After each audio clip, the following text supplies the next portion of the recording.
With that said, I don't think they really wanted to find out what was under those rocks based on what happened. During this meeting, I had a full hour to brief him, at the end of about a 40-minute briefing, where I did a point paper and laid out to him the full scope of a clandestine human intelligence operation relating to Able Danger, as well as the Able Danger project itself. And at the end of that hour, there was just stunned silence. And I talked about the fact that we discovered the 9/11 hijackers, at least 4 of them, and basically who were in 2 of the 3 cells which conducted the successful 9/11 attacks. And most notably, at the end of the meeting, after everybody was getting ready to leave, Zelikow comes up to me, presents his card to me, and says, "What you've said today is critically important. I need you to come see me when you return to the United States after your tour here in Afghanistan." So that was the result. Zelikow being just, I can honestly say, I think there was a moment of being stunned by his entire staff and everybody in the room by the fact that talked about our finding Mohamed Atta and the other hijackers in our data mining effort to target Al Qaeda. And there was no doubt of his concern because he personally later admitted, right before my hearings in 2006, that yes, they did go back and check on Able Danger, but according to them, the Pentagon only gave them 2 briefcase container-sized things, and there was nothing in them. And this is the peculiar thing, Alex. They've already figured out now. The Pentagon's lied to them about a number of things relating to the attack, the NORAD issues, and some other things. But for some reason, Zelikow still backs the Pentagon on this one issue, saying, "Oh no, we're sure that the Pentagon is telling us the truth."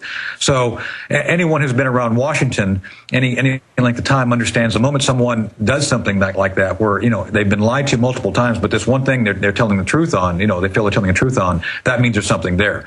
And I think your listeners are very intelligent and can figure out for themselves that there's some reason they don't want this to be talked about, and they're continuing this effort to suppress me and what I talk about as best they can. And I think in this case, with my book, it backfired on them. Well, absolutely. And Colonel, I mean, a lot of people don't know this, but it's been in the news, but it hasn't gotten the attention it should. 6 of the 10 commissioners of the 9/11 Commission are on record saying the Pentagon has been involved, one of them used the term, in a criminal cover-up, and that we were lied to by the Pentagon and the White House. And then along comes a colonel who is not corrupt and backs up that information, and they're trying to suppress your book when a lot of what's in your book, I've now had a chance to read most of it, has already come out in pieces and been confirmed in other declassifications, other books that have been written. It's just that you put it all together and have a conclusion that they don't like. I think it's absolutely correct. I think when you put the totality together, you start seeing a picture emerge. And this is one of the things, the Army, God bless them, were very good about forcing me during the initial review. And let me be very clear here. There is a lot of information that was truly classified regarding things I did in Afghanistan that we cannot talk about because it is truly classified. With that said, the Army made me source everything. I actually hired a researcher who went through and found open sources of pretty much everything in the book. And my objective here, Alex, was not to reveal secrets, but was to create a narrative, a true narrative that showed factually what happened, what went wrong, and not only regarding the Able Danger thing, but the larger war in Afghanistan, why things have gone so badly wrong there. And the last chapter, which you'll see in the book, there is the path to victory, where I actually sat down and worked on coming up with reasonable courses of action for the future. To include, I went to Ireland, did some original research, talking to folks in Northern Ireland regarding the Irish peace process. And that's probably what they really don't like, is that you're now trying, in their view, to quote, meddle in policy when all that's really happening is they're meddling and things are getting worse and worse over there.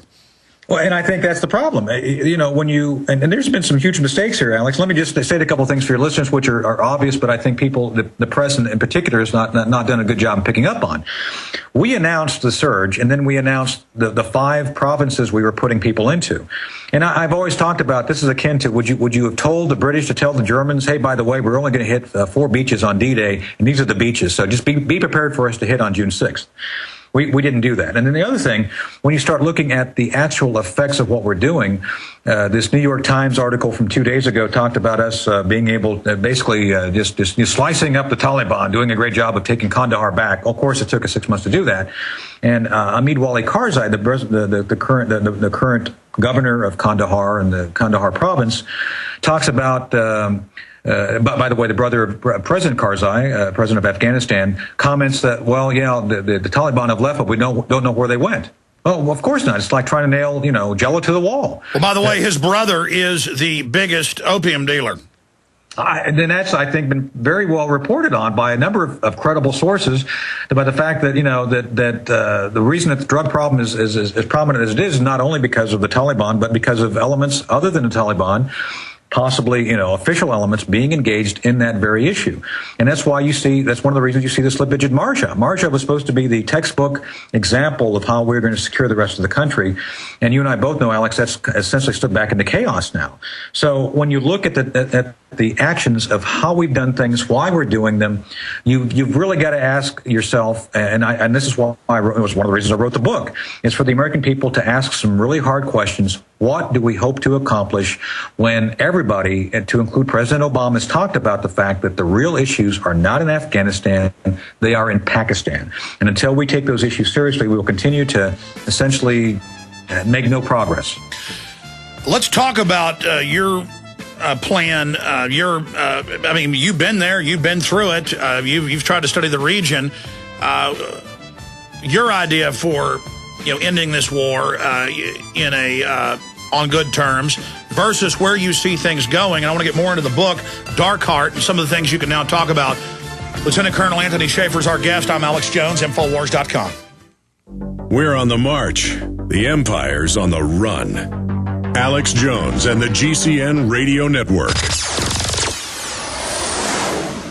Alex told you the government announced recently that the recession is over. It ended on June of 2009. The millions of Americans unable to find work might not agree. Perhaps the recession ended for the bankers and government employees, but for the rest of us, things seem to be getting worse. Gold and silver haven't heard the news either. They've begun their long-expected journey to the moon. In addition to converting your shrinking dollars into gold and silver, you should consider a food savings account from eFoods Direct. They both make fabulous investments. Food is our greatest dependency, and we know it will be more precious than any financial resource. You and your family need food to survive a crisis, and you can't eat paper, stocks, or metals. Alex has been urging you to invest in delicious, easy-fix meals to enjoy now or save for long-term. This will freeze the cost of your food while you can still afford it. Visit eFoodsDirect.com on the internet or call 800-409-5633. That's eFoodsDirect.com or 800-409-5633.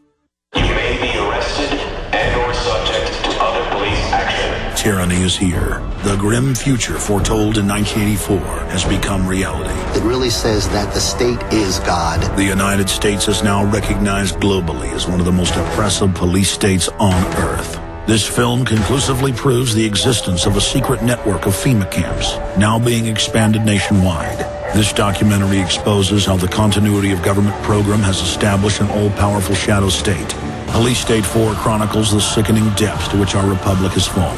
Prepare to enter the secretive world of emergency dictatorship. Body scanners, sound cannons, citizen spies, stage terror, and cameras on every street corner. It's only the beginning of the New World Order's hellish plan. The police state isn't coming. It's here. Secure your copy today at Infowars.com or see it online in the highest quality at PrisonPlanet.tv. Hi, folks. This is Alex Jones asking you for a minute of your time to tell you about soap. Not detergents, but good old-fashioned pure soap made by the Cal Ben Soap Company, a family-owned and operated American company. My family, staff, friends, and radio listeners are constantly telling me how much they love these products for bath, hair, laundry, and dishes. There is nothing like these factory-direct, big money-saving, triple-concentrated soaps anywhere. Get a free detailed catalog by calling 800-340-7091 or see them online at 5starsoap.com or Infowars.com. Let's talk to the owner of 5 Star Soap, Marty Schachter, and see what he has to say. As founder and owner for over 63 years, people keep asking me, how's business? I'm happy to say our business is going down the drain. Call us at 1-800-340-7091. Visit our website, 5starsoap.com, for buying our 1 to 2 month soap sampler. Thank you. All right, going right back to Lieutenant Colonel Anthony Shaffer. Has the new best-selling book out right now, Operation Dark Heart, operationdarkheart.com. We're also streaming the live radio show in living video color at prisonplanet.tv. And I've got a host of subjects I want to cover with him. But summing up your experience there and now watching what's happening in Afghanistan and Pakistan, where do you see the war going versus where you think it should go? I think the one critical issue, Alex, that we've continued to not fully understand and deal with is the fact that the real insecurity of that region has to do with the Cold War between India and Pakistan. The Pakistanis are far more worried about the Indians and their nuclear program, and rightfully so, because anytime you have people on your border with nuclear weapons, you have reason to be concerned. With that said, Afghanistan's become essentially a smaller microcosm of proxy warfare, much like we did during the Cold War with the Soviets when we were facing off with them. Everybody else fell into one of two camps, them or us. And I think what you've seen here lately is the Indians, and for any number of reasons, attempting to gain some access to the Afghan region. They built a power plant. They've done other things commercially, and frankly, the Afghans have partnered with them on some things which have made the Pakistanis very uncomfortable.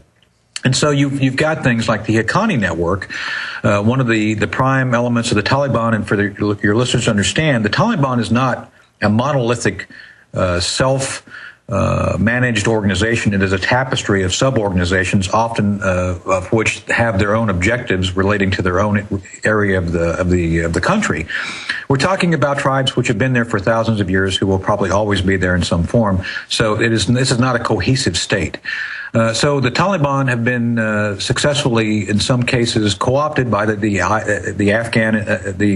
Pakistani intelligence service, which I talk about in my book.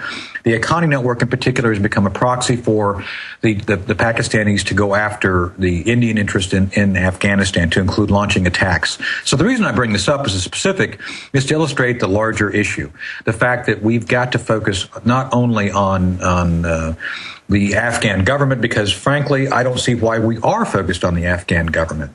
We have a number of other allies in the region who are not democracies, and I cite for you the Jordanians and the Saudis, who seem to be doing fairly well as a government, but are not in any shape or form a democracy. So why are we pushing so hard for a Jeffersonian-style democracy where, you're talking about people who think in terms of the 10th century? So I think we're trying to push a noodle up the hill with no even perception of a good outcome for us.